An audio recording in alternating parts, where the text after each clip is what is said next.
Hey guys, in today's video, I'll show you how to check if your WhatsApp is linked to another device and how to remove it if needed. This is very important for your privacy and security, so make sure you watch till the end. If your WhatsApp is linked to another device, like a computer or tablet, someone might be able to read your messages. WhatsApp allows linking devices using Linked Devices feature in WhatsApp. Let's check it step by step. First, open WhatsApp on your phone. Make sure you are using your main account. On Android, tap the three dots in the top right corner. Tap Linked Devices. On iPhone, tap Settings at the bottom. Tap Linked Devices. Now you will see a list of devices that are linked to your WhatsApp account.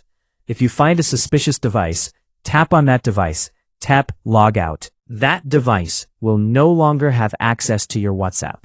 That's how you check if WhatsApp is linked to another device and remove it safely.